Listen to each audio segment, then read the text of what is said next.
ఒకటి యనమదురు డ్రైన్ చూస్తే భీమవరం టౌన్లో చూస్తే అది ఒక 90 మీటర్లు ఉండే ఒక డ్రైన్, అది పంట కాలం. ఆ పంట కాలంలో దాదాపు ఇంకా వేరే ఏమి లేక అందరూ దాని ఒక డంపింగ్ యార్డ్గా వాడేశారు. ఇంకా కిలోమీటర్ లెక్కన ఉంటుంది.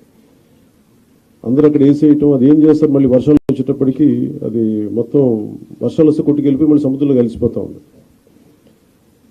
అలాగే మనకి ప్లాస్టిక్ చెత్త చెదారం ఎక్కడన్నా పడేస్తే కొన్ని ఇంకా ఇబ్బందిగా ఉంటుందని విజువల్స్ చూపించారు. లేటర్ మీరు శ్రీనివాసన్ గారి దగ్గర ఉంటాయి. ఈ ఆవులు కూడా ఈ ప్లాస్టిక్ కవర్లు తినేసి కడుపు నిండా దాదాపు 5 కేజీలు 25 కేజీలు కడుపులో ఉండిపోయినాయి. వాటికి దారుణంగా చచ్చిపోయి అలాంటి పరిస్థితులు కూడా ఉన్నాయి. ఆవులు ఒకవైపు ఏమైనా గోవుని పూజిస్తాం, గోరక్షణ అంటాం, కానీ కనీసం వాటికి ఎందుకంటే అవి తిండి అనుకోండి, ఎందుకంటే ఫుడ్ ఉంటుంది దాంట్లో, ఆ స్మెల్కి అది తిండి అనుకొని తినేస్తున్నాయి ప్లాస్టిక్ కవర్స్. ఇవన్నీ చూస్తుంటే చాలా బాధ అనిపించి ఎక్కడో చోట మొదలు పెడదాం చిన్న ప్రయత్నం అని. అలాగే ఓపెన్ డ్రైన్స్ మనకి శ్రీనివాసన్ గారు వెల్లుల్లి నుంచి ప్రారంభించిన ఆయన ప్రాజెక్టు చాలా యూనిక్గా చేశారు. గత 2 దశాబ్దాలుగా ఆయన శ్రమ ఇది. అక్కడ మీరు ఆ డిస్ప్లేలో చూస్తే ఆ రోప్స్ కట్టింది అంటే ప్రతిదీ, అంటే మీరు ఒకసారి ఒక సాలిడ్ వేస్ట్ 12 గంటల లోపు కనుక చెత్తని కలెక్ట్ చేస్తే అది రిసోర్స్ అవుతుంది, అది సంపద అవుతుంది.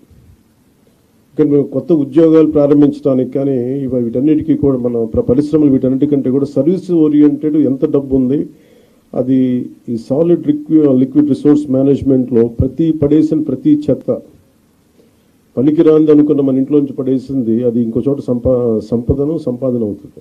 సో ఆ కాన్సెప్ట్లో ఆయన 12 గంటల లోపు కనుక చెత్తని కలెక్ట్ చేస్తే అది అదొక మనకి అసెట్ అయిపోద్ది, అది ఒక సంపద అయిపోద్ది. దాన్ని ఎలా చేయాలనేది ఆయన గత 2 దశాబ్దాలుగా ఆయన చాలా నలిగి ఈ కాన్సెప్ట్ పట్టుకొచ్చారు. ఇది గతంలో 2-3 సార్లు చేశారు, కానీ ఇక్కడ ప్రత్యేకించి ఆయన చూసిన తర్వాత ఇది నేను పిఆర్ తీసుకున్నప్పుడు శశిభూషణ్ గారు దీన్ని ఆయన పేరుని ప్రతిపాదించారు.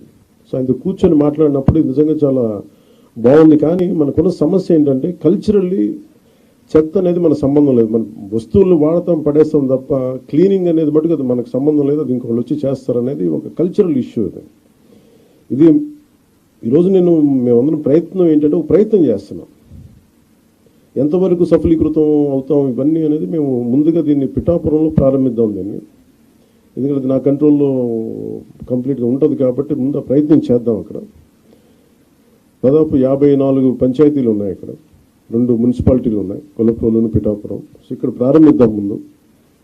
దాంతోపాటు ఇది 2 రకాలుగా ప్రతిపాదిస్తున్నాం. ఒకటి, ఇలాంటి సెల్ఫ్ హెల్ప్ గ్రూప్స్ ద్వారా ఒక 6 మంది ఉండి, ఇప్పుడు మీరు ఇందాక ఆయన చెప్పిన విధానంగా వాళ్ళ ద్వారా కలెక్ట్ చేయడం, ఎవ్రీ డేకి రోజుకి 2 సార్లు ఈ చెత్తని కలెక్ట్ చేయడం, ఆ మనం ఎక్కడైతే సెపరేట్ చేస్తారో ఆ యూనిట్స్కి పట్టుకెళ్ళడం. ఇది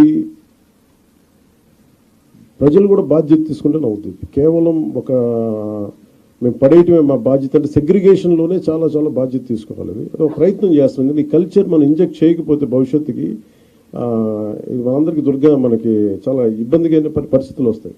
ముఖ్యంగా మీరు ఎక్కడ చూసినా సరే any water body, any canal కనిపిస్తే మొత్తం డంపింగ్ యార్డ్లా అయిపోయింది. ఒక చిన్న పంట కాలువలు స్వచ్ఛంగా పారాల్సిన పంట కాలువల్లో ఈ చెత్త చెదారం వేసేసేటప్పటికి ఇది నాకు అన్ని చోట్ల కనిపిస్తూ ఉంది. దీన్ని పిఠాపురంలో నాకు దాన్ని తీసుకెళ్ళాలి, పైలట్ ప్రాజెక్ట్గా చేద్దాం దీన్ని. అలాగే ఇండివిజువల్స్ కూడా దీన్ని చేయొచ్చు, ఇంక్లూడింగ్ ఒక అపార్ట్మెంట్లో సముదాయం కావచ్చు, ఇండివిజువల్ హౌస్ కావచ్చు, వాళ్ళకు కూడా దీన్ని గ్రూప్గానే కాకుండా ఒక 250 ఇళ్ళకే కాకుండా వ్యక్తులుగా కూడా ఒక కుటుంబం చేయాలనుకుంటే ఏం చేయొచ్చు, అలాంటి ప్రతిపాదనలు కూడా శ్రీనివాసన్ గారి దగ్గర ఉన్నారు. వీటికి ముందస్తుగా మేము చేయదలుచుకుంది ఏంటంటే ఒక మాస్టర్ ట్రైనర్స్ని తయారు చేద్దాం. ఒక 50 మంది నుంచి 70 మంది మాస్టర్ ట్రైనర్స్ని తయారు చేసి ఈ కాన్సెప్ట్ని ఎక్కువ మందికి అర్థమయ్యేలా చెప్పి దీన్ని ముందుకు తీసుకెళ్ళాలి. దాంట్లో భాగంగా మిమ్మల్ని అందరినీ ఇక్కడ పిలవడం జరిగింది.